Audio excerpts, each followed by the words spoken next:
땀이 있어서 그런지.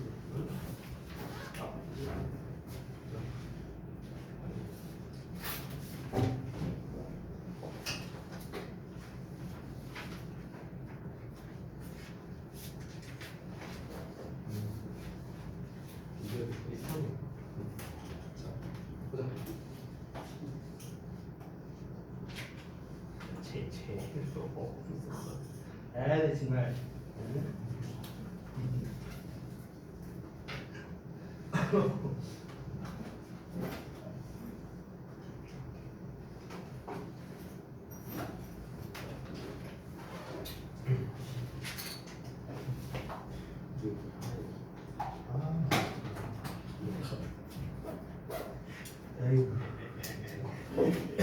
뭘 잘했다고 묻고 있어.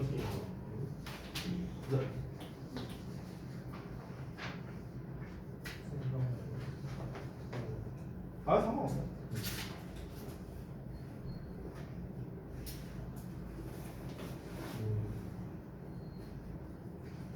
오케이.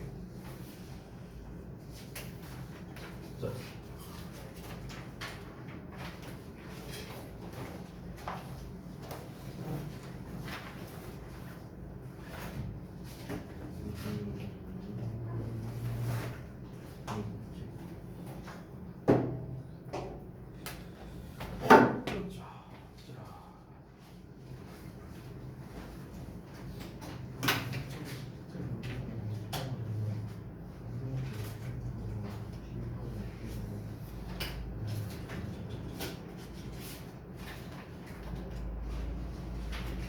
아니 일단은 이거를 아니 뭐 크게 할 만한 없어.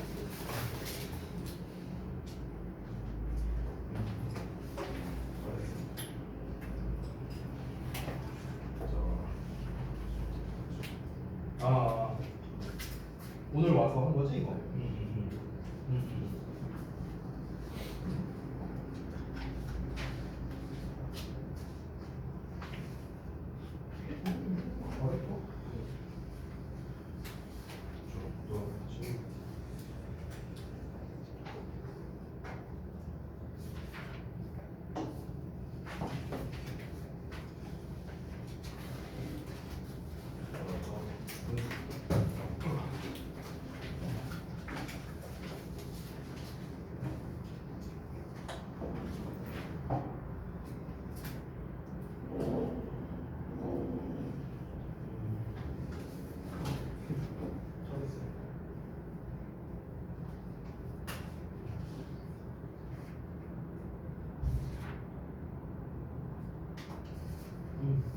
잘했다.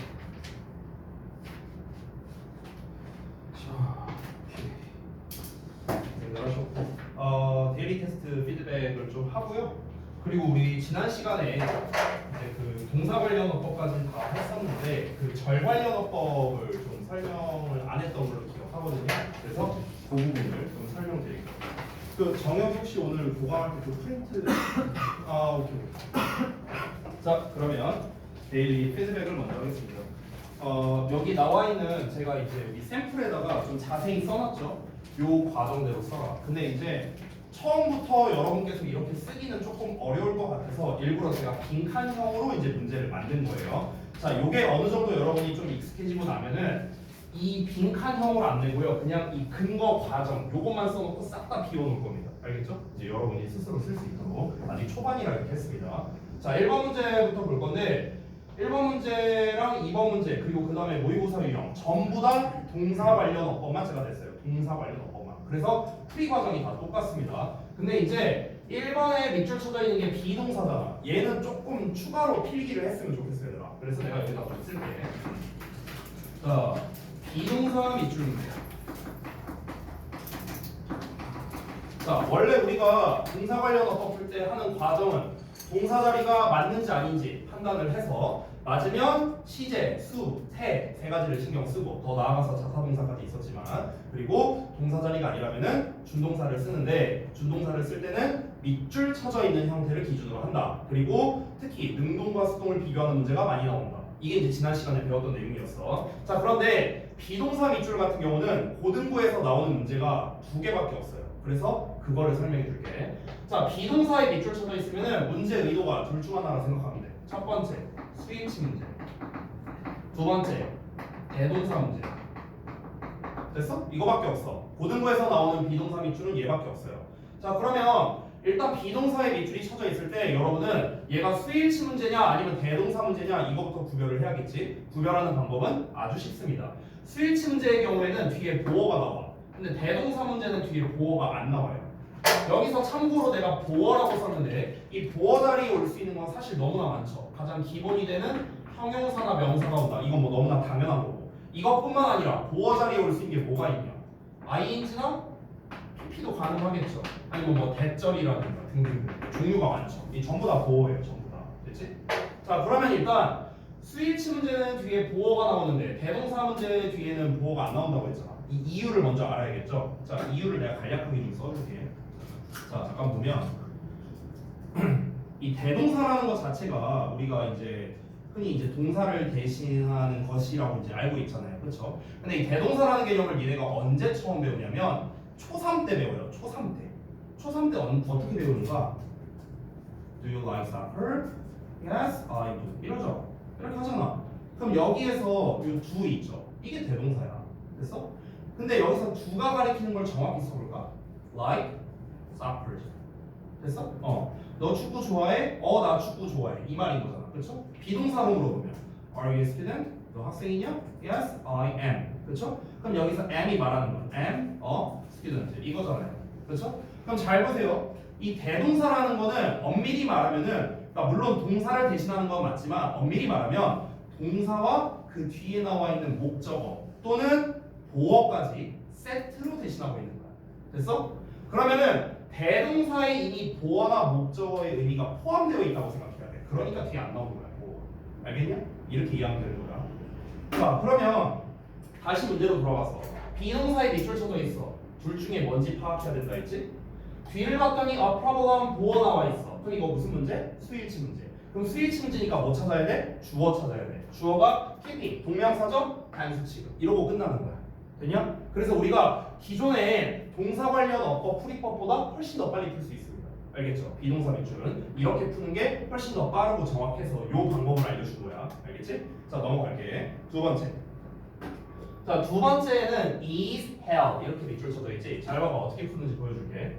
처음에 The New Orleans Jazz Festival이라고 주어가 나왔어. 얘들아, 내가 하나 말해줄게.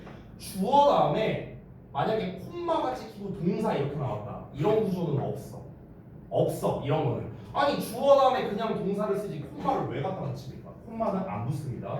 주어 다음에 갑자기 콤마가 붙어 있다. 그럼 이건 뭐냐면 삽입된 거야. 삽입된 거. 그래서 그 뒤에 동사가 나오고 주어 동사가 멀리 떨어져 있으면 뭐라 했지? 이 중간에 있는 놈이 얘 수식하는 거다. 이런 얘기를 했었죠. 그럼 잘 봐봐. 지금 뉴올리언스 재즈 페스티벌하고 콤마가 나왔어. 그럼 뒤에 콤마를 찾아. 여기 있지. 그렇지? 그럼 이 덩어리가 뭐라고? 수식하는 거라고. 수식하는 거. 그리고 그 뒤에 뭐 나왔어? is 동사 나왔잖아. 됐냐? 그러면은 지금 주어와 동사 사이에 수식어가 껴있는 형태인 거야. 즉 여기에 나와 있는 is held는 동사 자리가 아니라고. 됐냐? 동사 자리가 아니니까 뭘 써야 된다? 준동사를 써야겠죠. 준동사. 준동사를 써야 되는데, 자, 준동사는 밑줄 쳐져 있는 형태를 기준으로 내가 생각하라고 했어. 밑줄 쳐 있는 형태가 is held였단 말이야. 근데 is는 날아가야 될 거 아니야. 비동사니까. 동사 자리 아니잖아. 그러면은 이 held라는 놈은 뭐겠어? pp잖아. pp. 그럼 결국 여러분은 어떻게 생각해야 돼? pp 쓸래 ing 쓸래 이렇게 접근하는 거라고. 알겠냐? 웬만하면 능수동 문제라고. 웬만하면. 그럼 결국 이놈의 문제 의도는 일단 is held는 무조건 틀렸고 어떻게 고쳐야 되느냐? held로 쓰거나 holding으로 쓰거나 둘 중 하나라는 거야. 됐어? 그럼 이제 능수동으로 접근해야 되는데 holding 같은 경우는 뒤에 목적어가 오지만 held는 목적어가 안 오겠죠. 수동이니까. 그리고 얘는 뭔가가 되는 거고 얘는 뭔가를 하는 거겠지. 해석이. 그럼 한번 확인해 보자고. 뒤에 목적어가 없어요. Every year 부사니까 목적어가 아니죠. 게다가 재즈 페스티벌 축제가 개최되는 걸 거 아니야. 축제 입장에서는. 그러니까 뭐뭐가 된다라고 해석이 되고 뒤에 목적어 안 나왔으니까 당연히 PP형인 held가 정답이 된다. 됐냐? 이렇게 푸는 거야. 자, 그 다음에 넘어가서 모의고사 유형 볼게요. 제가 동사 관련어법만 내다 보니까 이제 밑줄을 그렇게 많이 치지 않았어요. 과정은 지금까지 말한 거랑 똑같습니다. 한번 가볼게. 자, 1번 문제부터. to try에 밑줄이 쳐져 있어. 어떻게 해라? 동사 자리가 맞나 아닌가? 이거부터 따져봐라. 앞에 allow라는 동사가 나와 있어. 그래서 동사 자리가 아니야. 여러분이 중딩 때 공부를 잘 열심히 했다면 allow 목적어 to 부정사가 오형식 구조다. 이 정도는 다 알고 있을 거야. 얘가 뭐뭐 하도록 허락하다. 그래서 그러면은 allow 나왔고 여기 customize 목적어 나왔고 여기 목적격 보어 자리니까 to 부정사가 맞네. 이렇게 풀면 중3이에요. 그래서 이렇게 풀면 중3이야. 중3. 우리 고2잖아. 자, to 부정사, to try까지는 오케이. 여기에서 한 단계 더 나가라고 했죠? 어디까지 신경 써라? 능수동까지 신경 쓰라고. 능수동. 알겠지? 즉, 투동사원형 쓸래? to be, to be 쓸래? 이것까지 확인해야 돼, 우리. 되냐? 그럼 똑같은 문제야. 능동이니까 뒤에 목적어 나오고 수동이니까 목적어가 일반적으로 안 나오겠죠. 됐어? 근데 뒤를 봤더니 new products 목적어가 있어요. 이 목적어는요, 이 test와 try의 공동 목적어예요. 그래서 뒤에 쓰인 거야. 됐지? 그럼 뒤에 목적어 나왔으니까 능동형 to try 문제될 거 없다. 됐냐? 이렇게 접근하는 거야. 이게 고등부식 어법 풀이법이야. 두 번째 가볼게. sent라고 나왔어. 뭐부터 하라고? 동사 자리가 맞냐 아니냐 따져보라고. 앞을 보니까 use라는 동사가 나왔어. 이게 첫 번째 단서야. 두 번째는 앞에 전치사 by가 나왔어. perhaps는 어차피 부사니까 필요 없고요. 그럼 전치사 나왔으니까 뒤에 뭐 써야 돼? 명사 써야 되니까 동사 자리 아니죠. 됐냐? 자, 그러면 준동사를 써야 되는데 준동사 중에서 명사 역할을 할 수 있는 건 투부정사랑 동명사밖에 없지. 분사는 형용사니까. 됐냐? 근데 이거 중학교 2학년 때쯤에 배우는 건데 전치사 뒤에는 투부정사를 쓸 수가 없죠. 그럼 남는 건 뭐야? 동명사. 여기까지 남는 거야. 됐어? 그럼 앞에 전치사 by 나왔으니까 by ing 써야지 해갖고 여러분이 sending으로 썼다. 그럼 어떤 거? 중3이라고. 알겠냐? 어떻게 신경 써야 된다? 능수동까지 신경 쓰라고. 한 번 더 얘기하지만.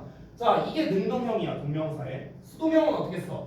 being pp야. being pp. 이게 동명사의 수동형이죠. 그럼 ing가 맞냐? being pp가 맞냐? 이걸 따져봐야 되는데 뒤에 목적어가 나왔냐? 안 나왔냐? 봐야겠죠? target persons 목적어 나왔잖아. 심지어 얘 간접 목적어고 package of 어쩌고가 뭐야? 직접 목적어잖아. 됐냐? 목적어 두 개 다 나왔네? 그러면 능동형 sending으로 쓴다. 됐냐? 그래서 2번이 틀린 거야. 됐어? 지금 계속 같은 과정으로 풀고 있다. 3번 볼게. 자, 3번에서는요 ing로 시작하고 있어 지금. 자, 이걸 먼저 말해줄게. 얘들아, 문장의 시작 지점에 ing가 나왔어. 그럼 둘 중 하나겠지. 뭐겠냐? 얘가 동명사거나 아니면은 분사 구문이거나 둘 중 하나야. 됐어? 그걸 한번 점검해 보면 돼. 근데 일단 동사 자리가 맞나 아니다 이거부터 한번 따져보자고. 어쩌고저쩌고 한 다음에 여기 we, feel 주어 동사 나왔네. 그럼 여기 동사 나왔잖아. 그럼 여기에도 만약 동사를 쓰려면 뭐가 필요해? 접속사나 이런 게 필요할 거 아니야. 관계사나. 근데 없잖아요. 그렇죠? 그러면 여기 동사가 이미 주절에 동사가 나왔으니까 동사 자리가 아니다. 접근했고. 자, 동사 자리가 아니니까 준동사를 써야 되는데 ing형 밑줄 쳐져 있는 게 ing형이니까 얘가 동명사냐 분사냐를 우리가 이제 증명을 해야 돼요. 자, 동명사가 맨 처음에 나왔다면 얘가 주어라는 소리잖아. 그럼 뒤에 뭐가 나와야 돼? 동사가 나와야 될 거 아니야. 동사 나왔는지 볼까? inviting to a dinner party 없잖아. 동사. 그럼 동사 안 나왔으니까 이거 뭐야? 동명사가 아니라는 소리예요. 됐냐? 그럼 남는 거 뭐야? 분사. 자, 그러면 뒤에 we feel 어쩌고저쩌고 주어 동사가 나왔는데 ing 나오고 콤마가 찍혔네. 근데 동명사가 아니래. 그럼 남는 건 뭐밖에 없냐? 분사, 구문밖에 없는 거야. 됐어? 자, 그러면 이제 inviting이라는 녀석의 정체가 분사 구문이라는 것까지 알았어. 그럼 이제 맨 마지막 단계 또 무슨 문제야? ing 쓸래? pp 쓸래? 또 능수동 문제라고. 됐어? 그럼 우리가 여기까지 했던 거 능동이니까 뒤에 목적어 나온다. pp니까 목적어 안 나온다. 됐어? 똑같다고요. 의미상의 주어가 we야. 그럼 우리가 초대를 한 건지 우리가 초대를 받은 건지 사실은 둘 다 가능하잖아. 어찌 보면은. 그렇죠? 그러니까 간단하게 뒤에 목적어가 안 나왔으니까 초대를 받았다. 그래서 pp형이다. 이렇게 풀면 되는 거야. 됐어? 내가 아직 건강 상태가 아직 내가 다 낫지 않아가지고 자꾸 코맹맹이 소리가 난다. 좀만 양해해줘. 됐죠? 자, 이렇게 해결할 수 있다. 됐죠? 자, 그래서 여기까지 해서 얘기를 좀 마무리하고요. 우리 이제 단원 진도를 나가기 전에 앞서서 지난 시간에 다 마무리가 안 된 게 있었죠. 그래서 지난 시간에 나눠드렸던 프린트를 다 꺼내 보시겠습니다. 고등 기출어법 이거를 해야 되니까. 여러분 오늘 데일리 테스트 볼 때 이거 펴놓고 할까요? 내가 지난번에도 말했지만 이거 펴놓고 보면서 하라고 했어요. 니네 숙제 할 때도 마찬가지고요. 알겠죠? 까먹지 마세요. 자, 요거 설명드리겠습니다. 왜? 집에서 하다가 보고 와서 네. 보고 알았어. 네가 알아서 필기 옮겨 적어라. 이거는 상시 집착입니다. 내신 대비할 때도 이거 들고 다녀요. 알았어? 와 찾았어요. 지가 누구 왔는지 뭐 지가 어쨌는지도 모르고 씨. 아니 수업 이제 시작하는데 벌써 2명 튀어나.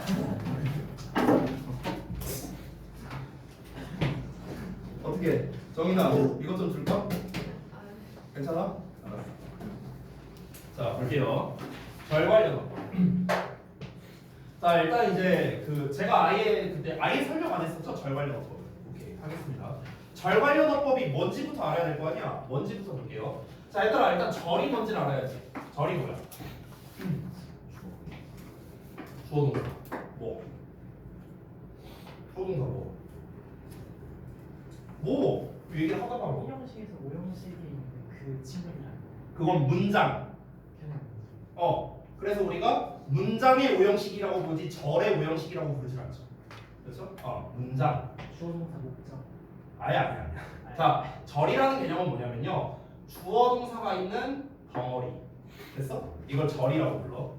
그러니까 우리 이제 그 중딩 때나 고1 때 이제 배우던 왜 이렇게 코가 막히냐. 미안하다. 자, 다시. 배우는 말 중에 이제 뭐가 있냐면요. 한 문장에는 동사를 하나만 쓸 수 있다. 이런 말 아마 들어봤을 거야. 잘못된 말이에요. 잘못된 말이야. 정확하게 말할게. 한 문장에 동사는 100개를 써도 돼요. 정확하게는 한 절에 동사를 하나 쓰는 거야. 한 절에. 됐어? 그러니까 예를 들어서 이렇게만 나와 있어. 그럼 이 문장이라는 개념은 마침표나 느낌표나 물음표로 끝나는 것. 이게 문장이야. 알겠지? 자, 하나의 문장에 한 개의 절이 있는 거예요. 얘는. 됐어? 근데 예를 들어서 이렇게 쓸 수도 있잖아. 그럼 이건 뭐야? 한 문장에 두 개의 절이 있는 거예요. 됐냐? 그러니까 절과 문장의 개념은 다른 거야. 알겠지?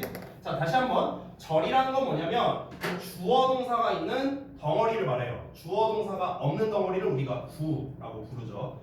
이 절이라는 거는 크게 주절과 종속절로 나뉘어지거든. 그럼 둘 다 절이라는 말이 있으니까 일단 주어 동사가 있겠죠. 그렇죠? 근데 이제 주절이라는 거는 얘가 말 그대로 주인이라는 소리야. 주인. 그러니까 얘가 대빵이 되는 절이라는 거야. 대빵이 되는 절. 얘가 대빵인데 감히 대빵을 누가 이끕니까? 그래서 앞에 아무것도 안 나옵니다. 주절 앞에는요. 근데 종속절은요. 종으로 소속된 절이라는 뜻이거든요. 이게. 그러니까 얘가 노예야, 노예. 종이야, 종. 그래서 이 종을 관리하는 관리자가 필요합니다. 관리자. 됐어요? 이 관리자가 누구냐? 바로 프린트에 있는 얘네예요. 접속사, 의문사, 관계사예요. 됐어? 그럼 정확하게 제가 지금 말하는 절 관련 어법이라는 것은요. 종속절에 관련된 어법이고요. 종속절, 주절이 아니고요. 알겠죠? 참고로 용어를 좀 추가로 설명드리자면 주절의 동사 있죠. 요놈을 우리가 본동사라고도 불러요. 본동사. 이렇게도 부르고요. 제가 팁을 하나 주자면 이 본동사가요. 해석할 때 우리말로 해석할 때 가장 마지막에 해석됩니다. 그러니까 예를 들어서 이건 안 써도 되는데 예를 들어서 만약에 주어 나오고 think 나오고 then 이렇게 나왔어. 그 다음에 when 나와. 그럼 when절의 주어 동사 어쩌고 나오고 그 다음에 that절의 주어 동사 어쩌고 나오고 이런 문장이 있다고 쳐.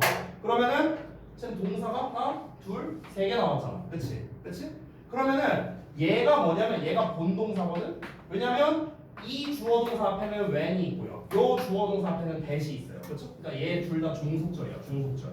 근데 이 주어 동사 앞에는 아무것도 없잖아. 그렇지? 그러니까 여기가 주절이야. 그럼 내가 방금 뭐라 했지? 주절의 동사, 즉 본동사가 제일 마지막에 해석된다고 했죠? 우리가 이런 구조를 어떻게 해석을 하느냐? 얘가 뭐뭐 할 때 얘가 뭐뭐 한다고 생각한다. 이렇게 해석되는 거야. 그럼 생각한다가 제일 마지막에 해석되네.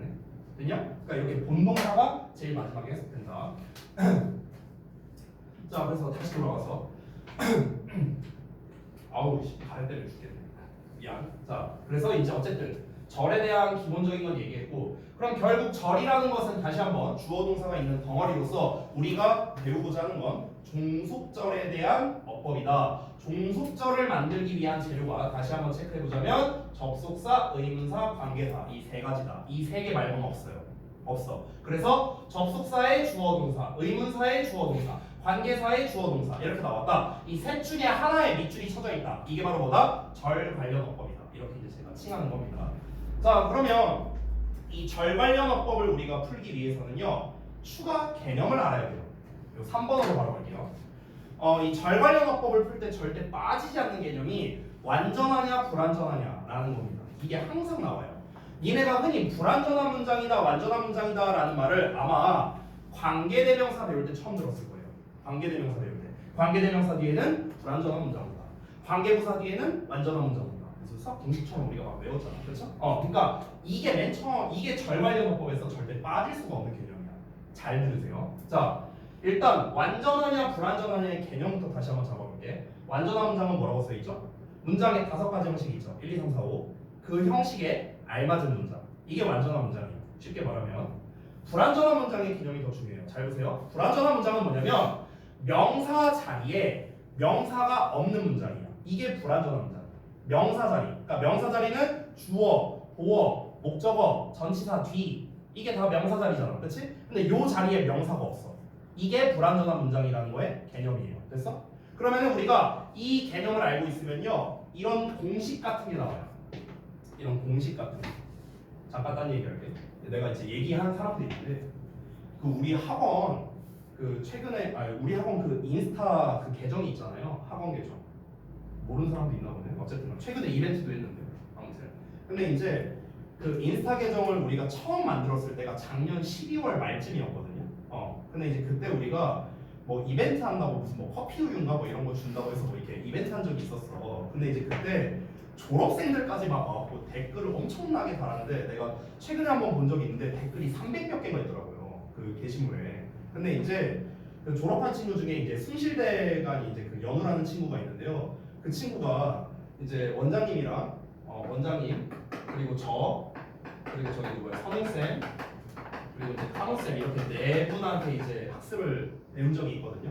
근데 이제 이 친구가 한 명씩 이렇게 해시태그로 막 뭐라고 써놨어. 원장님하고 저도 막 이렇게 써놨어. 근데 이제 제 거에다가 해시태그 달고 뭐라고 써놨냐면요, 해시태그 달고 이렇게 써놨어요.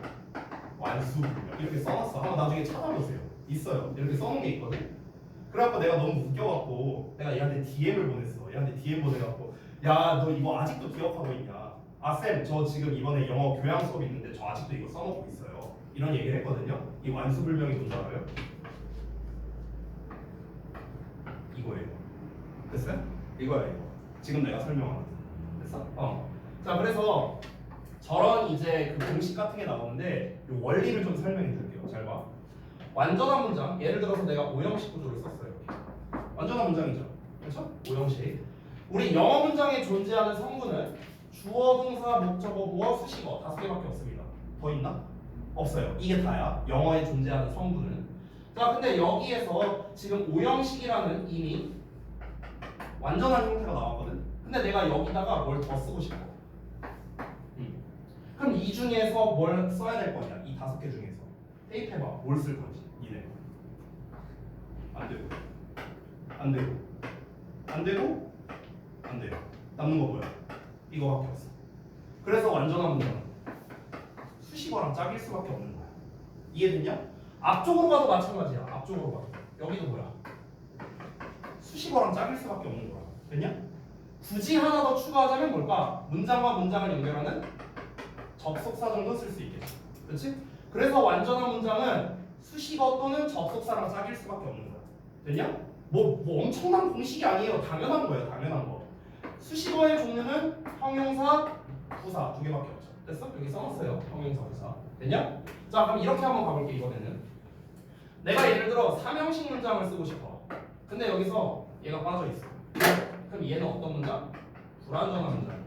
그렇지? 왜? 명사 자리에 명사가 빠져있잖아. 그렇지? 그럼 뭘 메꿔줘야 돼? 여기다가 주어를 써서 메꿔줘야 될 거 아니야. 이 주어는 결국 뭐야? 명사잖아. 명사. 그러니까 불완전한 문장은 명사랑 짝일 수밖에 없는 거야. 다시 한번 불완전한 문장의 정의가 뭐다? 명사가 없는 문장이야.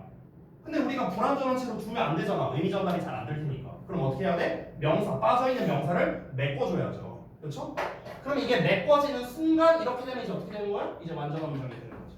됐냐? 그러니까 불완전한 문장은 명사랑 짝일 수밖에 없다. 이해되지? 이해됐죠? 그래서 완수불명이라고 제가 이제 명칭을 정한 겁니다. 제가 확실히 얘기한 건데 이것만 여러분이 제대로 알아도 절 관련된 어법은 거의 다 풀 수 있습니다. 그리고 어떤 어법 책에서도 어떤 강사에게서도 저는 이 설명하는 걸 단 한 명도 본 적이 없어요. 단 한 군데서도 본 적이 없어. 그러니까 잘 들으라. 자, 다시 한번. 그러면은 우리가 아까 전에 말했었던 이걸 한번 보자.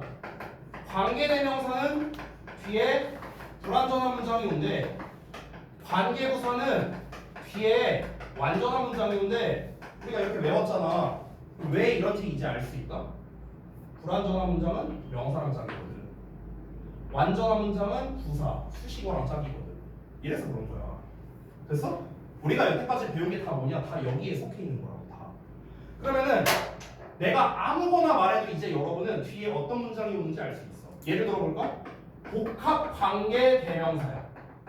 얘는 뒤에 뭐가 올까 그러면? 불완전한 문장이 와야 돼. 왜? 이 이름이 뭐야? 명사잖아, 명사. 그러니까 불완전은 명사랑 짝인 거야. 복합 관계 부사는 어떨까? 뒤에 어떤 문장? 완전한 문장, 부사, 수식어니까. 됐냐? 의문 대명사 뒤에 뭐가 올까? 불완전한 문장, 명사랑 짝이니까. 됐냐? 어느 쪽으로 대입해도 다 성립 가능하다는 거예요.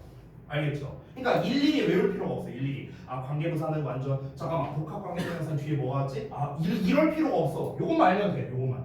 됐냐? 자, 그러면 이제 우리가 이 완수불명이라는 개념을 가지고 뭘 해야 돼? 문제를 풀 줄 알아야겠죠.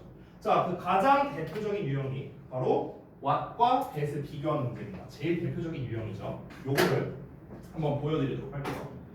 자, 한번 봅시다. what이라는 거는 대부분 이제 관계대명사 what이고요. 자, that이라는 건 내가 두 개 쓸 거예요. 두 개. 관계대명사의 that과 접속사의 that을 쓸 겁니다. 자, 그러면 일단 1차적으로 얘네들 뒤에 어떤 문장이 오는가 이건 여러분이 이제 맞출 수 있어야 돼. 자, 관계대명사야. 뒤에 어떤 문장? 불완전한 문장. 명사랑 짝이니까 얘도 관계대명사니까 불완전한 문장. 접속사 누구랑 짝이었지? 완전한 문장이랑 짝이었어. 됐어? 여기까지 됐죠? 우리가 지금 뭘 배우고 있습니까? 절 관련어법 배우고 있어요. 절 관련어법. 이 덩어리 전부 다 뭐예요? 절이에요. 절. 요 안에 다 주어동사 들어있다고. 됐냐? 얘도 절, 얘도 절이야. 자, 근데 중요한 거 뭐냐면 무슨 절인지는 알아야 될 거 아니야. 이건 여러분이 좀 외워야 돼.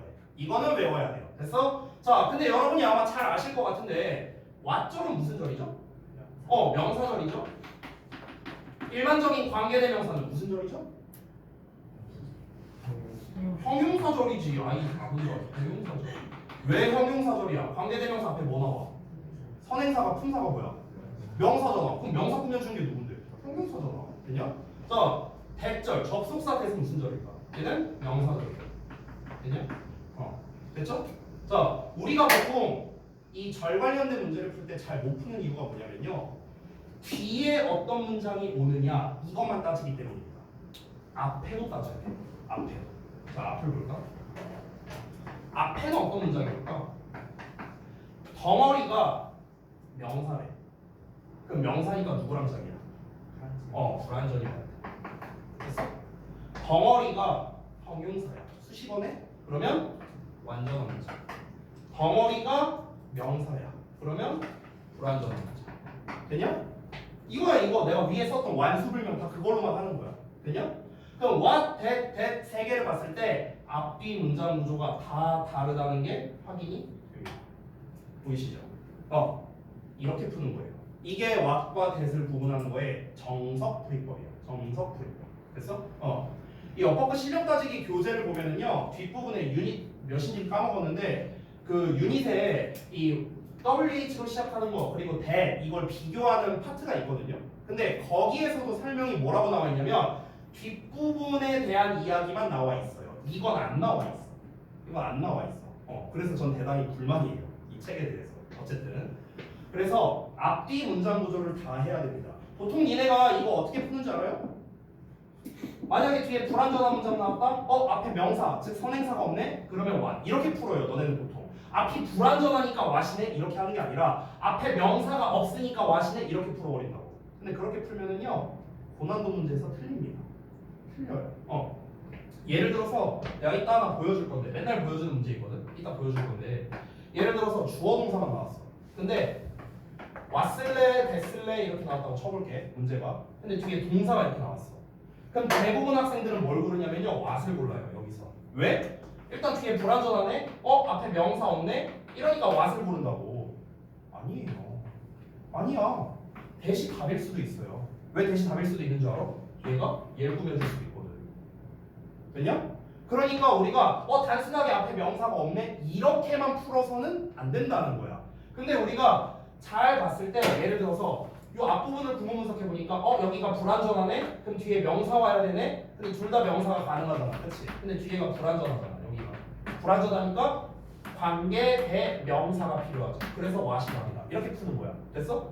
예를 들어 앞이 완전해. 그럼 완전하면 수식어가 필요한데 내가 하나 알려줄게. 이 what이라는 놈은요 얘는 무조건 명사절이다. 무조건 명사절. what이 관계대명사든 의문사든 나발이든 필요 없어. what은 무조건 명사절이거든. 앞을 구문 분석해보니까 여기가 완전하네? 그럼 수식어가 와야 되는데 what은 수식어 역할을 못하죠. 그러면 대시 정답. 이렇게 끝나는 거야. 됐냐? 예시를 보여줄게. 예시. 자, 제가 맨날 보여주는 그 예시 문제가 있는데 그걸 좀 보여드릴게요. 잠시만요. 어디 있냐? 여기 있다.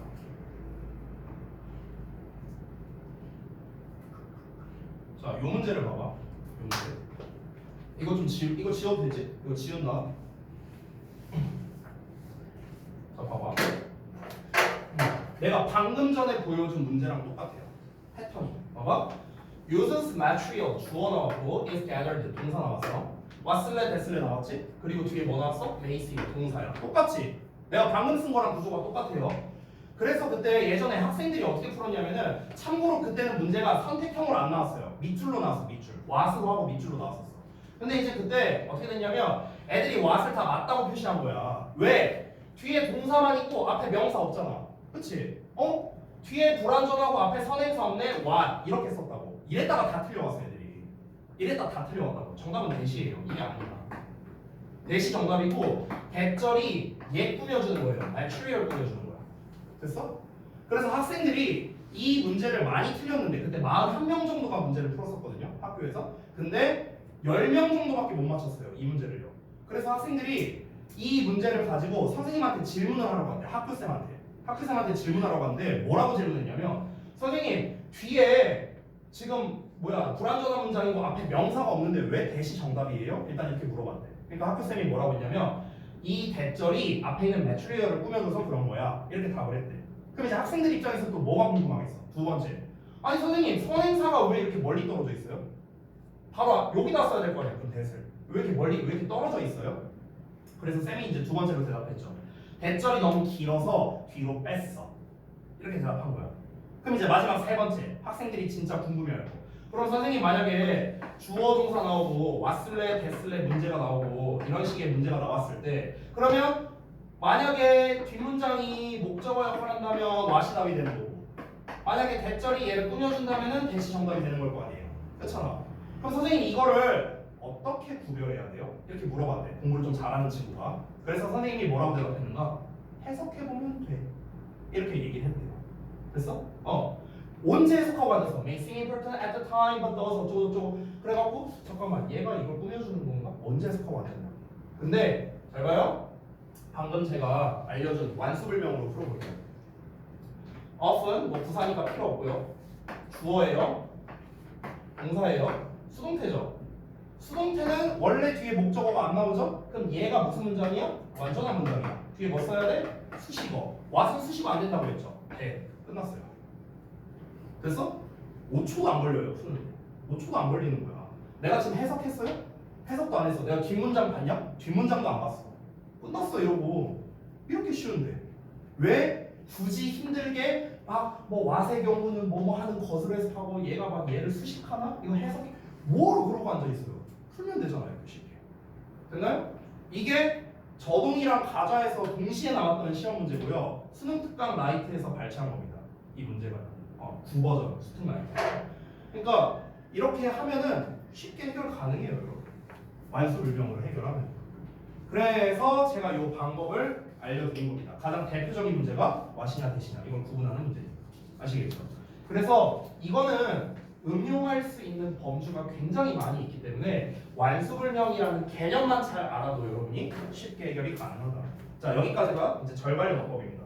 자, 그럼 우리가 지난 시간에 배웠던 동사관련어법, 절관련어법 두 개 합치면은 약 어법 출제의 70% 이상입니다. 70% 이상이야. 반대로 말하면 우리가 오늘 데일리에서 봤었던 동사관련어법, 방금 전에 배운 절관련어법 이것만 얘네가 제대로 익혀도 어법 문제 70%는 풀 수 있다는 거예요. 됐어? 근데 공교롭게도 두 개의 공통점이 있거든. 어떤 공통점이 있냐면 봐봐야겠다. 내가 지난번에 동사관련어법 풀 때 1단계에서 뭐라고 써있냐면 구문 분석을 통해 동사 자리인지 확인한다라고 써있어. 그럼 구문 분석을 못하면 못 풀죠. 그렇죠? 여기 봐봐. 완전한지 불완전한지 구분하는 게 핵심이죠. 절관련어법은. 근데 내가 구문 분석을 못해. 그럼 얘가 완전한지 불완전한지 어떻게 알아요? 그렇죠? 그럼 구문 분석 못하면 얘도 못 풀어요. 그럼 여러분 결국에 어법의 70% 이상을 차지하는 게 동사관련어법, 절관련어법인데 이걸 풀려면은 구문 분석을 할 줄 알아야 된다. 이걸 못하면 못 풀어요. 됐어? 그러니까 구문 분석 완수를 우리가 그렇게 하는 거야. 알겠냐? 됐죠? 자, 3번은 기타인데요. 기타는 생략하겠습니다. 기타는 제가 책의 진도 나올 때마다 그때 설명드리도록 하겠습니다. 됐죠? 자, 그러면 이제 본격적으로 할 건데요. 책을 펴보겠습니다.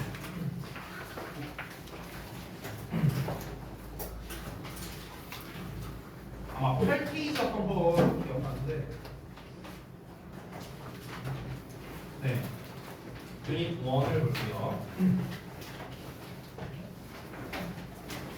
자, 제가 이 어법급 실력 따지기 교재를 이제 쓰면서 어떻게 진도를 나갈지 그걸 알려드리겠습니다.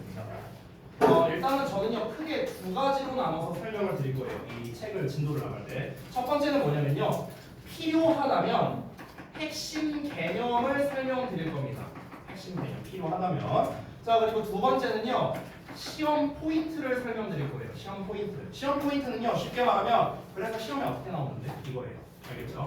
이 시험 포인트를 제가 크게 두 개로 나눠서 설명드릴 겁니다. 첫 번째는 이게 내신에서 많이 나오는 거야. 또는 모의고사나 수능에서 많이 나오는 패턴이야. 이런 거를 나눠서 알려드릴 거고요. 두 번째로는 우리 지난번에 OT 할 때 우리가 어법 문제만 풀기 위해서 어법을 배우는 게 아니라고 했죠. 뭐 영작이나 해석을 위해서도 어법을 배워야 된다. 이런 얘기를 했습니다. 그래서 내가 이게 어법 시험으로 많이 나오는지 영작으로 많이 나오는지 아니면 독해를 위해서 필요한 건지 이런 걸 내가 나눠서 설명해 드릴 거예요. 알겠죠? 자, 그러면 유닛 1을 한번 보겠습니다. 유닛 1이 제목이 주어와 동사의 수일치죠. 그럼 누가 보더라도 이거는 무슨 어법이에요? 뭐에 관련된 거예요? 당연히 동사 관련 어법이죠. 동사 관련 어법. 그렇죠? 동사 관련 어법 중에서도 동사 자리가 맞을 때의 문제겠죠. 동사 자리가 맞을 때 우리가 수일치를 따지지 준동사일 땐 수일치 안 따지잖아. 그렇죠? 그러니까 동사 자리가 맞을 때 이렇게 됩니다. 그래서 얘는 결국 뭐다? 동사 관련 어법이에요. 동사 관련 어법. 제목에 이건 항상 쓸게요. 무슨 어법인지는 제가 쓸게요. 자, 그럼 이제 주어와 동사의 수일치인데요. 간단하게 중요한 것만 설명하겠습니다. 포인트 1부터. 글씨가 좀 잘 안 보이는 것들이 있는데 필요 없어요. 저는 핵심만 쓸 거니까. 자, 주어와 수식어를 구분해라. 이 패턴이 어떻게 되냐면요. 주어, 동사가 멀리 떨어져 있습니다. 그리고 중간에 얘가 수식하는 구조예요. 명사 꾸며주니까 당연히 이 덩어리는 형용사겠죠. 됐니? 그러면 주어 동사가 멀리 떨어져 있고 중간에 형용사가 들어가는데 이 형용사의 종류가 뭐냐? 그게 너네 책에 나와 있는 빨간 글씨로 써 있어요. 전명구, 형용사구, 투부정사, 현재분사, 과거분사, 관계사들 써 있죠. 얘네들이야, 얘네들. 얘네가 전부 다 뭐야? 형용사 역할을 하는 애들이야. 됐냐? 그러면 시험에서 내는 패턴을 알려줄게. 수일치를 내는 거잖아. 그러면 어떻게 내냐면 동사 바로 앞에 명사가 하나 나온다. 명사가 하나 나와. 근데 이제 어떻게 낚시를 하는 거냐면